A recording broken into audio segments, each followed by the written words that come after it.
Baik, Assalamualaikum warahmatullahi wabarakatuh.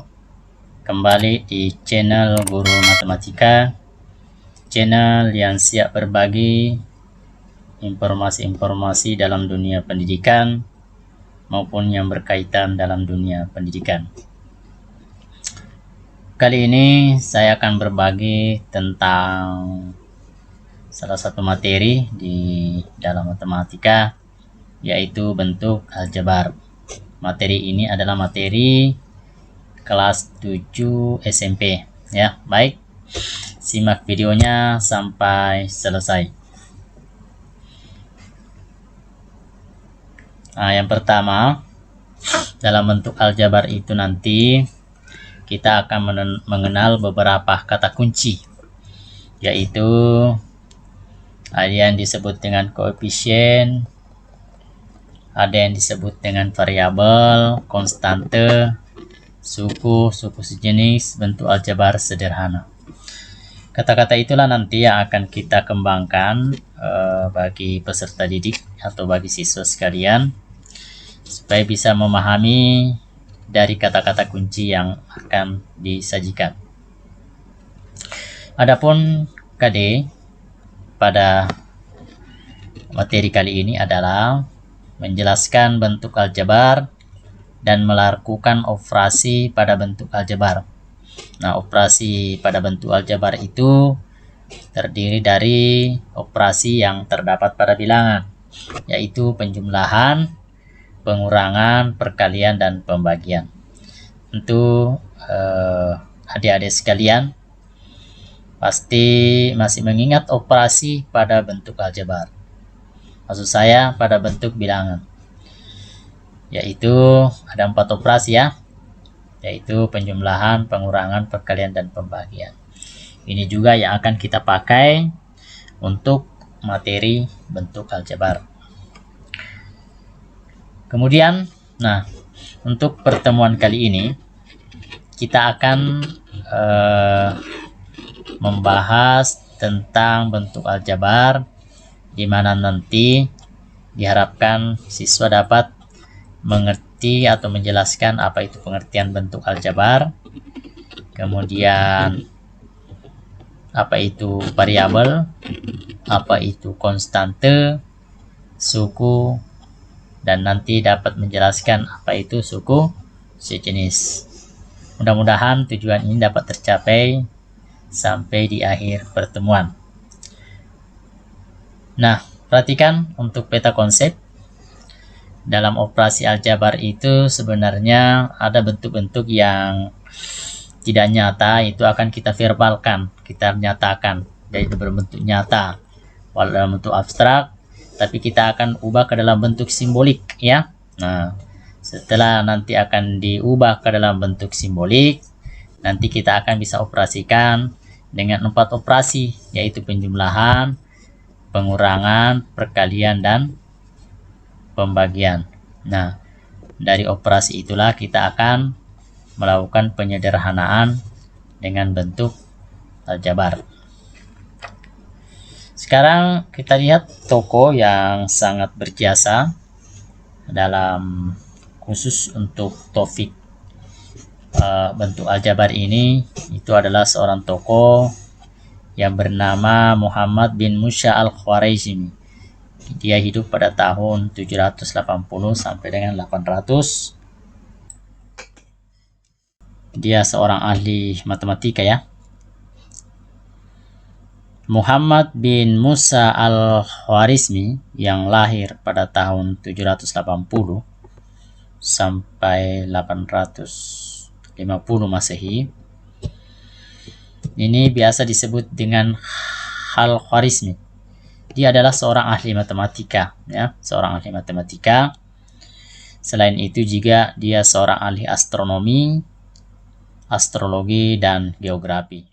Baik, perhatikan bahwa yang perlu kita ketahui, Al-Khwarizmi kalau kita kaitkan dengan dalam bidang matematika, itu Al-Khwarizmi sangat berkontribusi, bukan hanya berdampak pada matematika saja, tetapi juga dalam kebahasaan.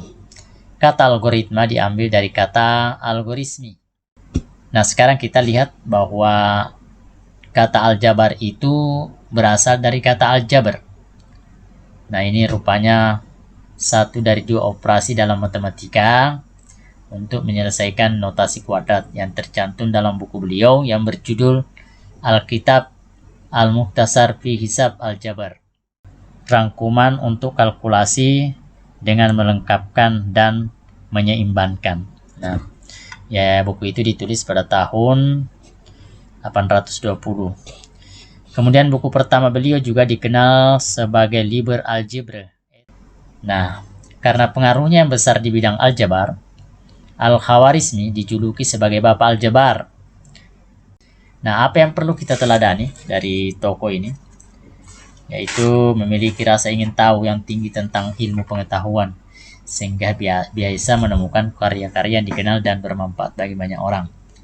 Masalah yang rumit bisa diselesaikan asalkan kita mau berusaha dengan sungguh-sungguh seperti Al-Khawarizmi yang mampu memecahkan berbagai masalah. Demikian sekelumit tokoh tentang ada seorang yang pertama yang biasa dijuluki dengan tokoh Aljabar atau biasa sebut dengan Bapak Aljabar ya. Demikianlah sekilas tentang tokoh yang berkaitan dengan topik bentuk aljabar. Sekarang kita mulai bagaimana kita bisa mengenal bentuk aljabar. Perhatikan soal cerita. Ini ada dialog terjadi. Silahkan dibuka buku paketnya. Di buku paket juga ada itu. Yaitu suatu ketika terjadi percakapan antara Pak Erik dan Pak Thohir. Mereka berdua baru saja membeli buku di suatu toko grosir. Erik, Pak Thohir kelihatannya beli buku banyak sekali. Thohir menjawab, iya Pak, ini pesanan dari sekolah saya. Saya beli 2 kardus dan 3 buku. Pak Erik beli apa saja? Saya hanya beli 5 buku Pak. Buku ini untuk anak saya yang kelas 7 SMP. Perhatikan, dalam percakapan itu ya, dua orang yang menyatakan banyak buku dengan satuan yang berbeda. Ada yang menyatakan satuan kardus, Pak Thohir menyatakan jumlah buku dalam satuan kardus, sedangkan Pak Erik langsung menyebutkan banyaknya buku yang ia beli dalam satuan buku. Nah, di mana bentuk aljabarnya? Perhatikan, ya. Nah ini perhatikan. Pak Thohir membeli 2 kardus buku. Nah ini 2 kardus ya. Perhatikan, 2 kardus.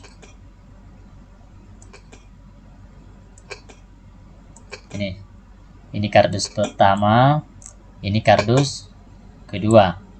Kemudian ini buku 1, 2, 3. Perhatikan ya. Nah, kita menyimbolkan dos ini sebagai X ya. Sebagai X. Nah ini. Jadi ada 2 docs. Ada 2 dos ditambah dengan 3 buku. Sedangkan Pak Erik membeli 5 buah buku. Jadi perhatikan bahwa simbol X ini, yang ini, simbol X ini menyatakan banyaknya buku yang ada dalam kardus ya. X menyatakan buku yang ada dalam kardus. Nah, coba kalian perhatikan, kalau seandainya, nah ini ya, kalau seandainya X-nya kita ganti dengan 1, maka jumlah buku Pak Thohir itu ada berapa? Ya, jelaskan berarti 2x ini 2x ditambah 3. Jadi kalau X-nya diganti dengan 1, berarti 2 kali 1 ditambah 3. Berarti jumlahnya adalah 5. Ya. Berarti jumlah bukunya Pak Thohir seluruhnya itu ada 5 ya. Jadi kalau kita pahami bahwa jika X-nya diganti dengan 1, maka di dalam dos itu terdapat satu buku. Dos pertama 1 buku, dos kedua 1 buku. Jadi kalau dijumlahkan menjadi 5 buku. Kemudian bagaimana kalau misalnya jumlah bukunya itu ada 2? Nah, di sini 2, di sini 2, berarti berapa jumlah buku seluruhnya? Jadi 2 kali 2 tambah 3, 4 tambah 3 sama dengan 7. Itu kan? Nah, perhatikan. Di sini ada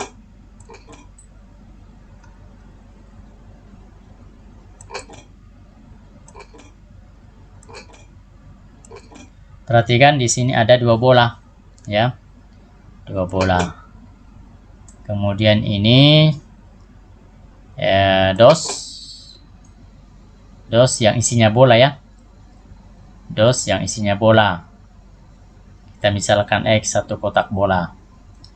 Kemudian ini adalah 2 kotak, atau kotaknya ini kita misalkan X, berarti X 1 kotak ditambah 1 kotak menjadi 2 kotak. Nah, kalau kita lihat simbol aljabarnya, maka 2 kotak ditambah 4 bola ya. 2 kotak bola dan 2 kotak bola dan 4 bola. Kemudian ini kita perhatikan, ini ada 2 kotak bola, 1 tabung bola tambah 4 bola ya. Kalau begitu bentuk aljabarnya adalah 2 kotak bola ditambah 1 tabung bola ditambah 4 bola. Kalau ini berarti 2 kotak bola ditambah 3 tabung bola ditambah 6 bola. Kalau begitu bagaimana nih? Ini berapa nih? Berarti betul 3X ya. 3X kemudian ditambah berapa tabung bola? 4 ya, 4 tabung bola. Ditambah berapa bola? 8 ya. Nah, ini kita bisa. Oke, berarti ini menjadi, kita bisa katakan bahwa kita katakan 3 kotak bola, ini 4 tabung bola ya, kemudian 8 bola ya. Begitulah yang dinamakan dengan bentuk aljabar. Nah, pada kegiatan pengamatan kita sudah melakukan pengamatan itu. Nah, kita mengenal beberapa bentuk aljabar seperti ada 2, ada X, ada 2X, ada 2X tambah 4, ada 2X tambah 3 tambah 7. Nah, bentuk-bentuk yang dipisahkan oleh tanda penjumlahan disebut dengan suku. Perhatikan, disebut dengan suku. Bentuk-bentuk yang dipisahkan oleh tanda penjumlahan disebut dengan suku. Nah, kalau kita lihat bentuknya sendiri, 2 atau X atau 2X, ini biasa disebut bersuku 1 ya. Biasa juga disebut dengan monomial ya. Kemudian seandainya ada 2 suku, ini suku pertama, ini suku kedua, ini biasa disebut dengan suku 2 atau binomial ya. Ini namanya 2 suku. Yang ini 3 suku, 1, 2, 3. Ini sebut dengan 3 suku atau trinomial ya. Nah, jikalau sukunya tersusun lebih dari 3 suku, itu dinamakan dengan polinomial. Nah, coba perhatikan bentuk aljabar 2x tambah 4. Di situ ada 2. 2 ini disebut dengan koefisien. Sedangkan yang x ini disebut dengan variabel. Sedangkan 4 ini disebut dengan konstanta, ya. Ya. Saya ulangi sekali lagi. Jadi kalau ada persamaan, kalau ada bentuk aljabar 3x dikurang 6, kalau begitu, nah ini, yang ini disebut koefisien, ya. Koefisien.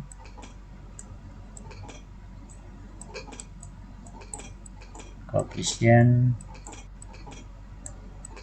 variabel x, ya. Koefisien variabel x. Sedangkan ini x-nya disebut dengan variabel, ya. Variabel.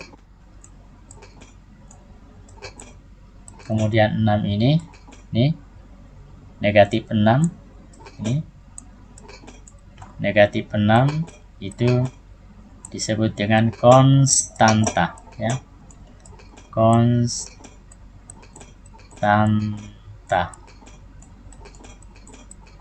ya, disebut dengan konstanta. Nah, untuk lebih jelasnya perhatikan ilustrasi berikut. Ini kalau ada bentuknya seperti ini, ya. Yang ini suku satu suku, yang ini satu suku. Jadi kalau dijumlahkan, ini semuanya ada dua suku. Kemudian perhatikan untuk 2S itu ada 2 penyusunnya. Ada penyusunnya 2, ini disebut koefisien, x itu disebut variabel. Sedangkan 4 ini adalah konstanta. Oke, kita latihan dulu sebelum kita akhiri. Kita mulai soal latihan. Pak Thohir memiliki 2 jenis hewan ternak, yaitu sapi dan ayam. Banyaknya sapi dan ayam yang dimiliki Pak Thohir secara berturut-turut adalah 27 sapi dan 1.500 ayam. Seluruh sapi dan ayam tersebut akan dijual kepada seorang pedagang. Jika harga sapi dinyatakan dengan X rupiah dan harga satu ayam dinyatakan dengan Y rupiah, tuliskan bentuk aljabar harga hewan ternak Pak Thohir. Jadi ini kalau kita lihat bentuk aljabarnya, berarti 27 sapi.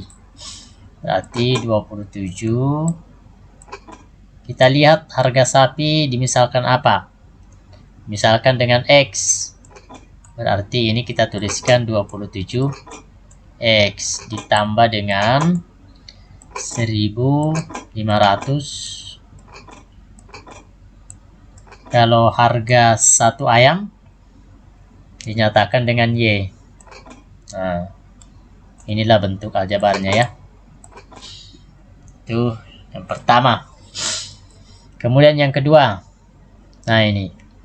Pada kasus tabel 3.1, seandainya Pak Thohir membeli lagi 4 kardus buku, bagaimana bentuk aljabarnya? Jadi perhatikan, ini adalah 2 dus, kemudian dia membeli 4 kardus. Jadi bisa saya kita tuliskan bentuk aljabarnya adalah dia membeli 4 kardus buku ditambah dengan ini, ditambah dengan ini, yang ini, tambah dengan 2X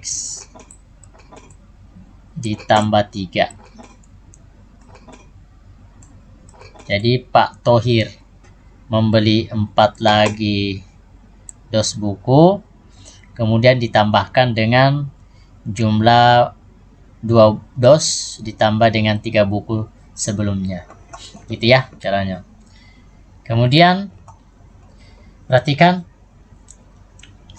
bahwa kalau kita lihat tabel 3.2, nah, kesimpulan apa yang dapat kalian ambil dari hasil pengamatan pada tabel tersebut? Yang pertama, kesimpulannya ya mungkin kalian sudah bisa melihat dari hasil pengamatan pada tabel 3.2, maka disimpulkan bahwa bentuk aljabar itu merupakan banyaknya dari suatu barang atau objek bilangan tertentu, baik diketahui jumlahnya maupun masih belum diketahui secara pasti jumlahnya. Itu kesimpulan pertama. Jadi bentuk aljabar merupakan banyak dari suatu barang atau objek ya, yang baik diketahui jumlahnya maupun masih belum diketahui secara pasti jumlahnya ya. Kemudian yang kedua, banyak hal tertentu yang sudah diketahui jumlahnya biasanya ditulis dengan suatu bilangan. Sedangkan banyaknya suatu hal tertentu yang belum diketahui jumlahnya biasanya disimbolkan dengan huruf kecil, misalkan A, B, C. Jadi misalnya 2X, ini kan belum diketahui jumlahnya. Boleh juga 2Y, ya. Boleh juga 2Z, dan seterusnya.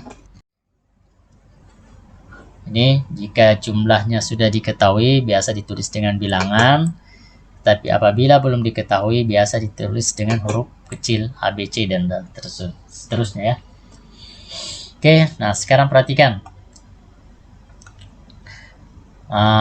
Untuk soal bagian B, untuk menyatakan 2X kurangi 3, perhatikan gambar berikut ya. Nah, kalau ini menyatakan 2X tambah 3. Kalau begitu, karena 2 kotak dan 3 bola, 3 bola diambil dari salah satu kotak atau keduanya. Kotak sebanyak 3 bola. Itu ilustrasi gambar kedua ya. Jadi ini dikeluarkan, jadi 2X kotak dikeluarkan 3 bola ya. Berikutnya, suatu ketika Pak Ferry membeli 2 karung beras untuk kebutuhan hajatan di rumahnya. Setelah dibawa pulang, istri Pak Ferry merasa beras yang dibeli kurang. Kemudian Pak Ferry membeli lagi sebanyak 5 kg. Nyatakan bentuk aljabar dari beras yang dibeli Pak Ferry. Nah, perhatikan untuk soal nomor 1, karung kita misalkan Y ya. Karung kita misalkan Y. Nah, kalau begitu bentuk aljabarnya itu adalah 2 karung beras ini. Berarti 2 Y ditambah 5 kg ya, tambah 5 kg. Jadi variabelnya adalah Y. Ini boleh juga diganti atau boleh juga 2 karung beras ditambah dengan 5 kg beras ya.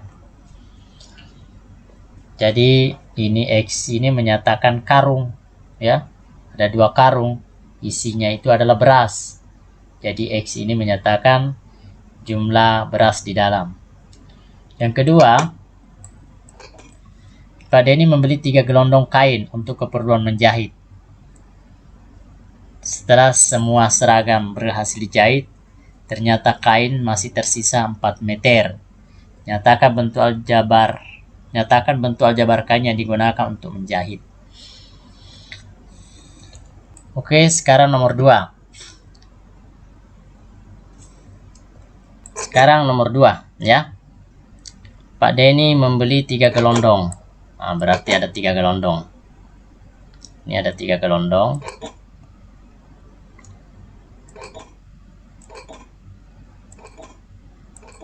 Ini ada 3 gelondong. Berarti kita tuliskan 3 gelondong kain. Ternyata masih tersisa berapa? 4 meter. Berarti 3X tambah 4. 3 gelondong ditambah sisanya 4 ya. Oke, demikianlah beberapa bentuk aljabar ya.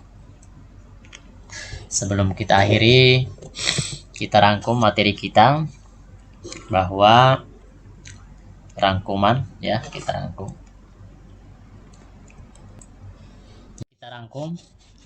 bentuk aljabar merupakan banyaknya dari suatu barang atau objek atau bilangan tertentu, baik diketahui jumlahnya maupun masih belum diketahui secara pasti jumlahnya. Bisa juga bentuk aljabar itu adalah suatu bentuk yang dalam penyajiannya memuat huruf yang mewakili oleh angka tertentu, itu ya. Kemudian apabila suatu bentuk aljabar memiliki satu, tapi apabila sudah lebih dari 3 suku dinamakan dengan polinomial. Nah, bentuk-bentuk yang dipisahkan oleh tanda penjumlahan, bentuk-bentuk yang dipisahkan oleh tanda penjumlahan atau pengurangan disebut dengan suku ya, disebut dengan suku. Kemudian yang disebut dengan koefisien adalah bilangan yang terdapat di depan variabel ya. Sedangkan di sini 2x tambah 4x itu disebut dengan variabel ya. Nah, sedangkan 4 disebut konstante. 4 itu kenapa dia disebut konstante? Karena 4 adalah bilangan yang tidak memiliki variabel. Jadi konstante itu adalah bilangan yang tidak memiliki variabel.